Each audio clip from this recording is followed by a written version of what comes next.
Hola y bienvenidos al video tutorial del Departamento de Recursos de Desechos del Condado de Riverside, para el programa de desviación de desechos de construcción y demolición, o CID.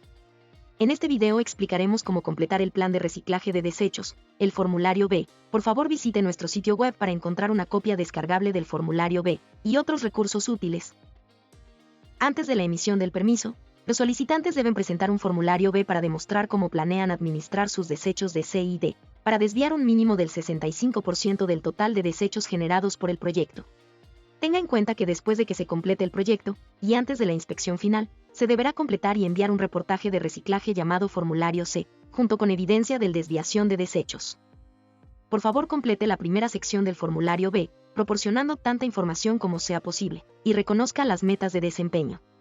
Los solicitantes deben desviar un mínimo del 65% del total de desechos generados del proyecto. Para la siguiente parte del formulario B, debe leer cada requisito y colocar sus iniciales en cada casilla para reconocer que usted acepta cumplir con las condiciones. En la segunda página del formulario B, indicará su plan de reciclaje.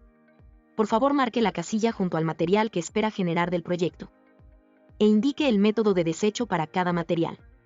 Todos los materiales enumerados, excepto la basura, son reciclables.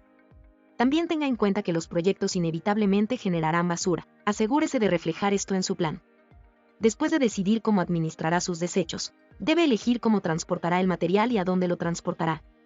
Asegúrese de elegir un establecimiento de reciclaje o transportista de franquicia que recicle su material, y pueda proporcionarle un recibo con el peso reportado. Consulte la lista de establecimientos de reciclaje y transportistas de franquicias al final de este formulario. Debe guardar y enviar recibos de todos los desechos, tanto reciclados como depositados en vertederos, para poder calcular su porcentaje de desviación y obtener la autorización para el formulario C. Si desea obtener más instrucciones sobre cómo completar el formulario B, por favor vea el video completo accediendo al enlace que se encuentra en la descripción de este video.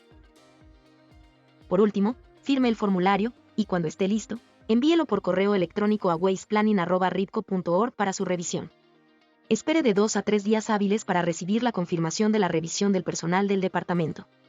Después de la aprobación, las condiciones serán despejadas en nuestro sistema. Para cualquier otra pregunta, por favor visite nuestro sitio web o comuníquese con la sección de planificación del Departamento de Recursos de Desechos.